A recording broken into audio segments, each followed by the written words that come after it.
ورحمة الله وبركاته.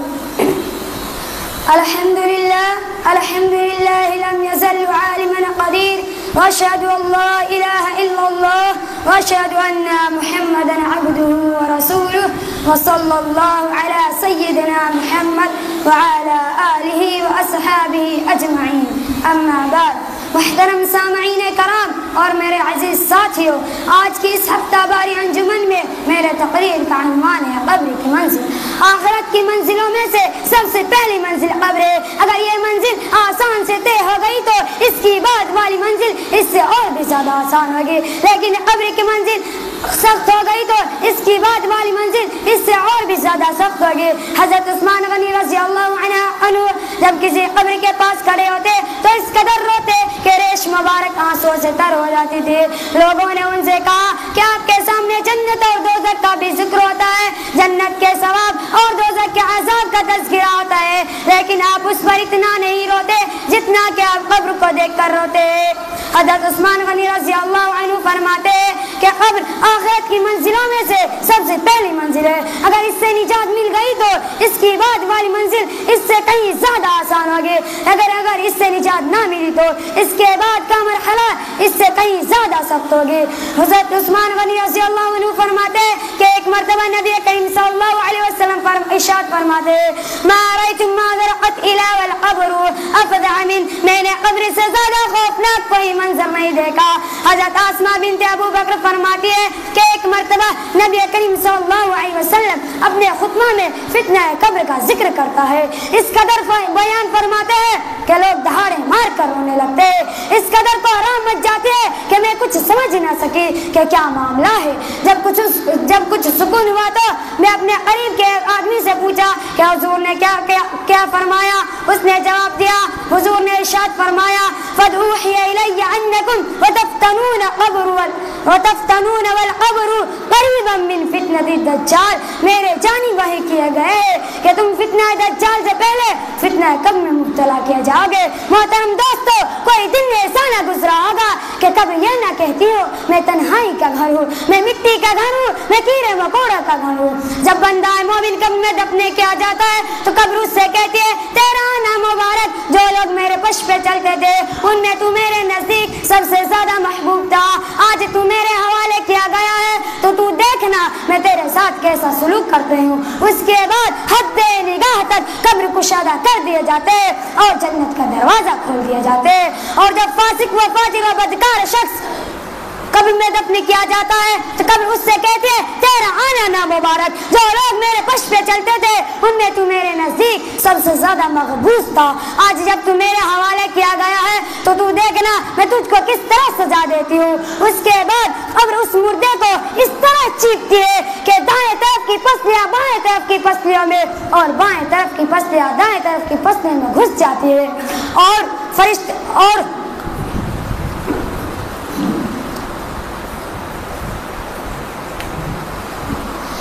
دائیں طرف کی پسلیاں بائیں طرف کی پسلیوں میں اور بائیں طرف کی پسلیاں دائیں طرف کی پسلیوں میں گھس جاتی ہے.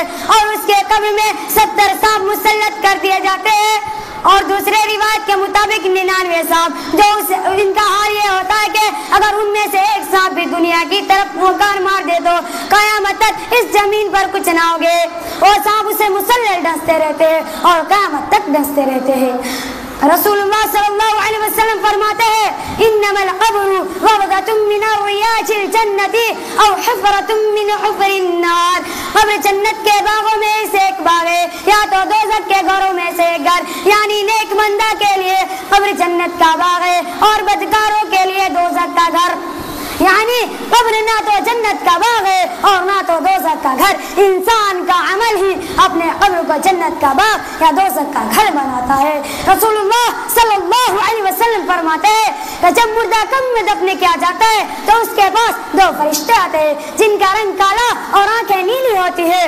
ان میں سے ایک کو منکر اور دوسرے کو نکیر کہتے ہیں. وہ مردہ سے 3 سوال کرتے ہیں ما ربک، تمہارا رب کون ہے؟ ما دینک، تمہارا دین کیا ہے؟ ما کنت تقول فی ھذا رجلین محمد، اور تم محمد صلی اللہ علیہ وسلم کے بارے میں کیا عقیدہ رکھتے ہو؟ نیک بندہ جواب میں کہتا ہے میرا رب اللہ ہے، میرا دین اسلام ہے، میرے نبی محمد صلی اللہ علیہ وسلم جن کو اللہ تعالیٰ نے حق کے ساتھ دنیا میں بھیجا تھا۔ اس کے بعد حکم ہوتا ہے اس کے لیے جنت کا فرش اور جنت کا لباس عطا کیا جائے اور جنت کا دروازہ کھول دیا جائے۔ چنانچہ جہنم کا دروازہ کھول دیا جاتا ہے، وہاں کی خوشگوار مہک آنے لگتی ہے اور فرشتے اس سے کہتا ہے سو جا، جیسے نئی نویلی دلہن سوتی ہے۔ اس کے شور کے علاوہ اسے کوئی نہیں جگاتا، بس تم سو جا۔ وہ بندہ کہتا ہے میں جاؤں، ذرا اپنے گھر والوں کو اپنا حال بتا دوں۔ فرشتے کہتا نہیں، یہاں آنے کے بعد واپس کا قانون نہیں ہے، بس تم سو جاؤ۔ بندہ مومن کو منکر نکیر کے سوالات کے جو جوابات میں جو کامیابی حاصل ہوتی ہے، اس کے ساتھ قبر میں انعام و کرم کا جو معاملہ پیش ہوتا ہے، اس کے متعلق سورہ ابراہیم میں ہے یثبت اللہ الذین آمنوا بالقول الثابت فی الحیات الدنیا وفی الآخرہ۔ ایمان والوں کو اللہ تعالیٰ اس پکی بات کلمہ طیبہ سے دنیا و آخرت میں مضبوط رکھتا ہے، لیکن فاسق و فاجر شخص ہر سوالات کے جواب میں یہی کہتا ہے ہاں لا ادری، ہائے میں کچھ نہیں جانتا۔ لہذا حکم ہوتا ہے کہ اس کے لیے جہنم کا بستر بچھا دو، اس کے لیے جہنم کا بستر بچھا دو، اس کو جہنم کا لباس پہنا دو اور جہنم کا دروازہ کھول دو۔ چنانچہ جہنم کا دروازہ کھول دیا جاتا ہے، وہاں کی گرم گرم ہوائیں آنے لگتی ہے اور اس کی قبر کو اس طرح تنگ کر دیے جاتے ہیں کہ پسلیاں ایک دوسرے میں گھسنے لگتی ہے اور اس کے قبر میں ایک اندھا بہرا فرشتے مقرر کر دیے جاتے ہیں جو اس کو ایک لوہے کے غصے سے پٹائی کرتا رہتا ہے۔ وہ درد اور تکلیف کے مارے چیختا ہے، اس کے چیخنے کی آواز انسان و جنات کے علاوہ ساری مخلوق سنتی ہے۔ حضرت زید بن ثابت رضی اللہ عنہ فرماتے ہیں کہ ایک مرتبہ نبی کریم صلی اللہ علیہ وسلم قبلہ بنو نجار کے ایک باغ میں تشریف لے جا رہے تھے۔ اچانک سے وہ گھوڑا جس پر حضور سوار تھے بہت تیز بھاگا، اتنی تیز بھاگا کہ ڈر تھا کہیں حضور کو گرا نہ دے۔ اس جگہ 5-6 قبریں تھی۔ حضور نے فرمایا ان قبر والوں کو کون پہچانتا ہے؟ ایک شخص نے عرض کیا کہ میں پہچانتا ہوں۔ حضور نے دریافت کیا کہ یہ کس حال میں مرے ہیں؟ اس نے جواب دیا پھر شرک میں۔ حضور نے فرمایا ان لوگوں کو قبر میں عذاب ہو رہا ہے، اگر مجھے یہ ڈر نہ ہوتا کہ تم لوگ اپنے مردے کو قبر میں دفنانا چھوڑ دو تو میں اللہ سے دعا کرتا کہ تم لوگوں کو قبر کے عذاب کا کچھ حصہ سنا دے جو میں ابھی سن رہا ہوں۔ محترم دوستو، ہم اپنے عزیزوں کو اپنے ہاتھوں سے دفناتے ہیں، اپنے رشتہ داروں کو اپنے ہاتھوں سے نہلاتے اور کفن پہناتے اور اپنے ہاتھوں سے اس کے آرام گاہ تک لے جاتے ہیں اور پھر پلٹ کر پوچھتے بھی نہیں کیا حال ہے تمہارا۔ رسول اللہ صلی اللہ علیہ وسلم فرماتے ہیں کہ مردہ کے ساتھ 3 چیز آتی ہے، اس میں سے 2 چیز واپس آ جاتی ہے، اس کے اولاد اور اس کے مال، اس کے اولاد اور اس کے مال اور اس کا عمل اس کے پاس رہ جاتے ہیں۔ میرے عزیز بھائیوں، سوچنے کا مقام ہے کہ وہ اس ایسی کٹھن گھڑی میں ہمارے اعمال ہمارے کام آتی ہے، ہمارے اولاد اور ہمارے مال ہمارے کام نہیں آتے۔ ہم کو جمع کرنے کی کیا چیز ہے اور ہم جمع کیا کر رہے ہیں؟ اسی چند باتوں میں اپنی تقریر کو ختم کرنا چاہتا ہوں۔ آخر دعوانا الحمدللہ رب العالمین۔ السلام علیکم ورحمۃ اللہ وبرکاتہ۔